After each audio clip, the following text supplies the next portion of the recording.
Hey everybody, welcome back to Kimbo's Comfort Kitchen. I'm just doing a real quick setup here because I'm working on cleaning up my back deck for the summer. And I thought I'd throw this intro for my Singapore style noodles in between. So a couple things. When you're listening to this video, if you're hearing cat noises in the background, it's because they're cats. I got 3 cats. That's right, 3 cats. And my wife decided to start playing with the cats while I was filming, so no one's being tortured, no animals were harmed in the filming of this recipe. So having said that, Singapore noodles are one of my favorite dishes of all time. There's a lot of ingredients, but don't get thrown off by that. You can go to my website and I'll show you all the ingredients. And it's all about prep. Now, Singapore noodles aren't actually from Singapore. I think they're if I understand correctly, they're a mainstay in Hong Kong. But having said that, if you like curry, this is an amazing dish. Now there's many different ways to do it. Mine I'm doing today is a little different because I don't have a proper gas wok setup. I used to have a Chinese restaurant where we could do a wok, and it was amazing. You could cook this dish in a couple of minutes, no problem. But this is for people in small kitchens that only have frying pan, so it's all about the prep. Cut everything ahead of time, set all your dishes up ahead of time, and you'll have no problem with it. Once you get actually cooking, it's a very quick dish to make. The other thing is the noodles. Don't overcook your noodles. A lot of people say, well, they come back and they go, oh, well, the noodles are really spongy and gooey and all the rest of it. That's because you cooked them too long. These are rice stick noodle. You only have to put them in boiling or hot water for a few minutes max. Pull them out. As I mentioned later on, you can either blanch them, or you can just simply, if you're more confident, you can just simply take them out warm and cover them, which is what I'm doing because I've used them so many times. So try this recipe out. I hope you enjoy it, and as always, I love to hear your feedback. If there's anything I've missed or if I can improve on it, please let me know. As I said before, this is only one style or one recipe for Singapore noodles. There are many out there, and using different proteins as well. So let's get going. Okay, so let's start with all the ingredients. There's just over a dozen.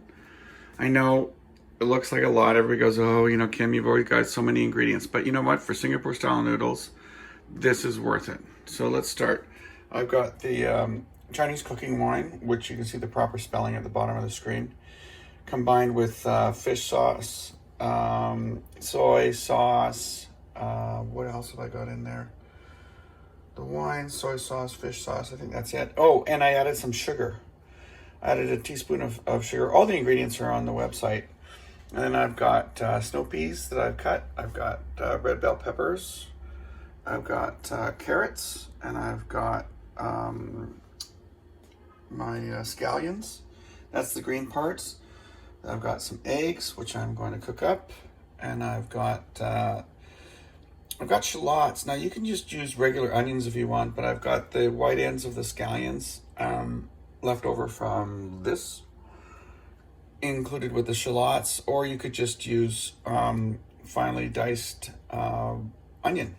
I prefer to use sweet onion, but anyway. And I've got diced garlic, and here I've got turmeric. Oh yeah, that's the white pepper there. I didn't put it in there, didn't dissolve it. So white pepper, turmeric, and curry. I got barbecue pork, which I got from the local market. And I have Chilean hand-peeled shrimp.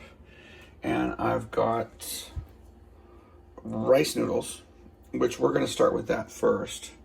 But those are all the ingredients. And you know what? I know it looks like it's complicated, but honestly, when you watch the whole thing, it's not.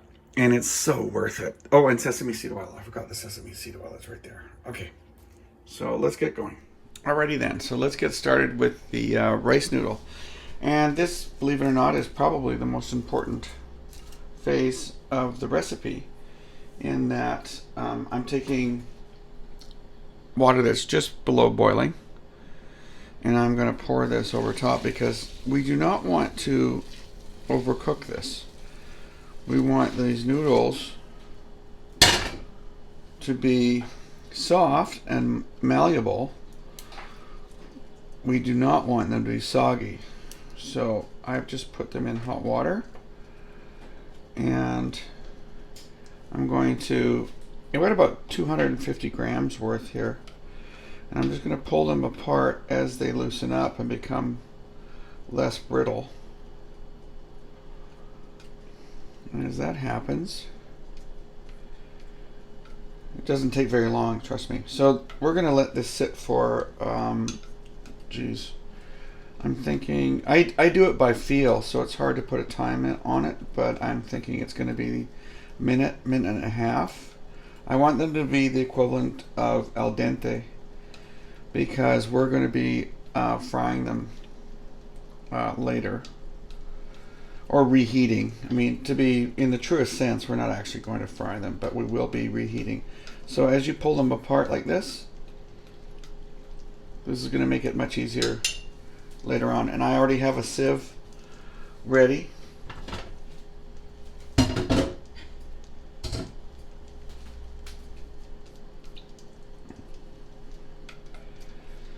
And I'm going to put them in a sieve, but I am not going to wash them. Now, some recipes, you know, they say put them immediately into cold water.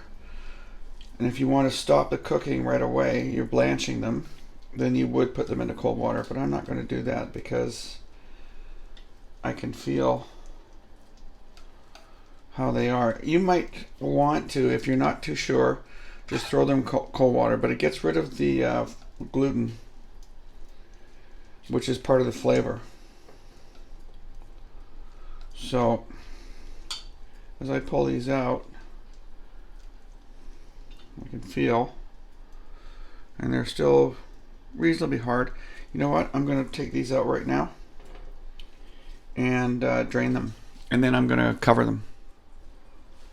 All right, so I've drained these noodles, and I put them in a smaller pot, or the sieve in a smaller pot, and I'm just going to put a towel over top like this,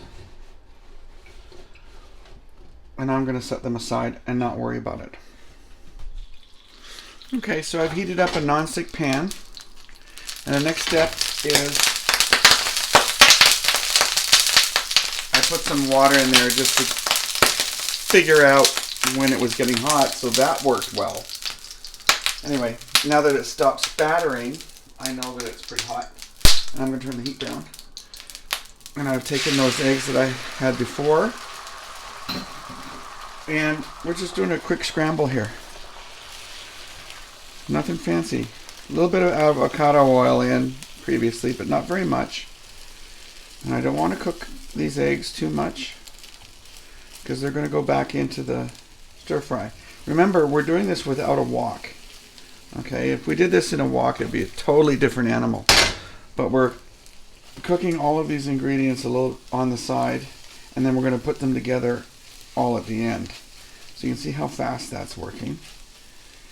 And I don't want them runny, obviously, but I also don't want them hard like a rock. So this is about it. We're done. I'm going to take that, chop it up so they're nice and soft, creamy. I'm going to put them in the bowl. Just hold on a second. I know I'm out of camera, but there you go. And that's the next phase. So it's just some freshly scrambled eggs. And that we just put that aside. Alright, so I have just put in the shallots with a little bit of avocado oil and the rest of the scallions. I'm going to start with that, and I've got to turn the heat on about medium. Now again, I'm not working with a wok right now. I don't want to put the garlic in at this point because, as we know, garlic burns quite easily. But I need to soften up some of the stuff that we're putting in here. So the carrots have got the highest density right now. And I want to soften those up nicely. I want them to be a little crunchy, by the way.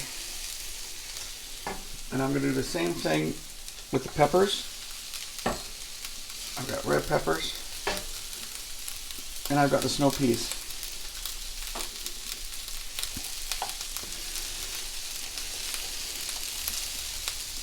fact that we can do this in a frying pan is awesome. Because normally this would all be done in like 30 seconds in a wok.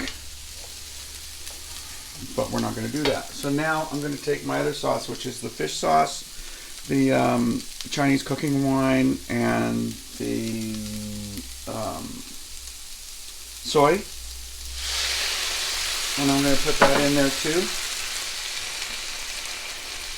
We're going to soften that all up. Let that simmer for a bit.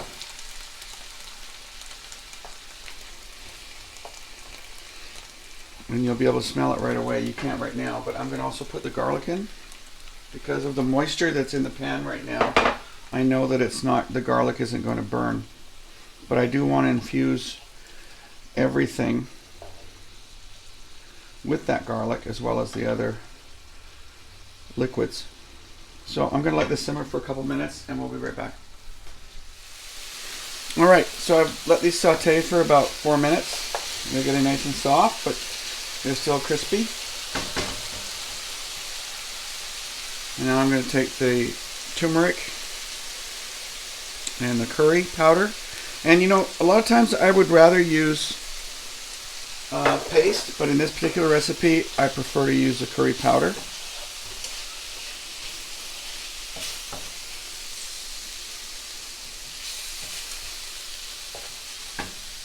I'm going to take the proteins now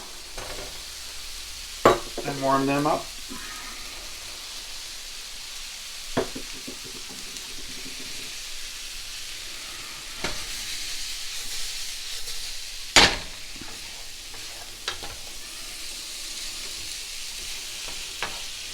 And I'm going to let this warm up and we'll be right back. Okay, so the next step is we're going to apply the noodles, which we put aside earlier.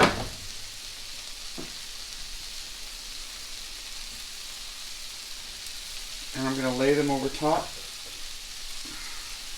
like this.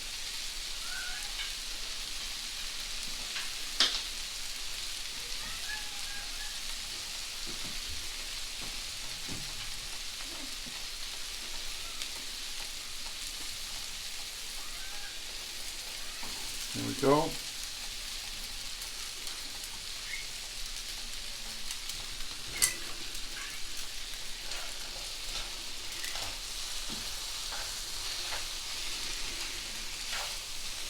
And just start to fold in everything with the noodle.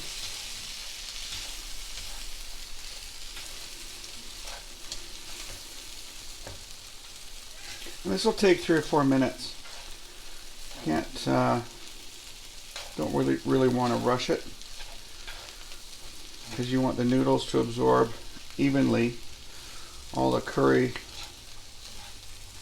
and all the other scrumptious ingredients here.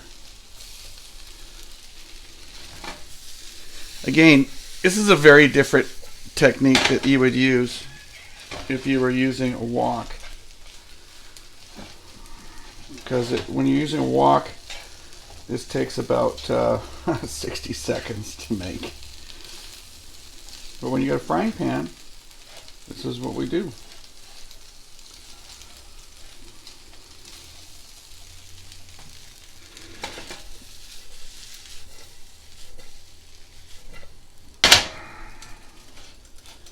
And at the very last minute, I'm going to add in scrambled eggs.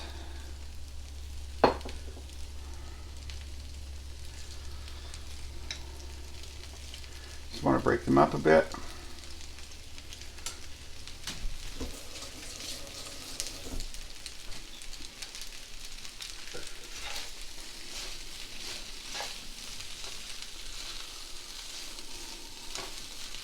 Yeah, it's a bit sloppy, but you know what? It tastes amazing. You see the noodles are now pretty much incorporated with all the sauces. And I'm going to throw the rest of the scallions in. I also want them to be crisp, but not raw.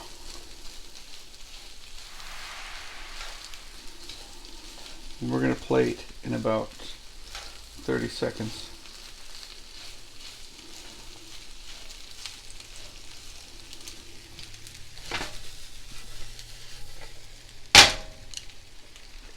Isn't that pretty? Love the colors. And I'll show you what the plate looks like.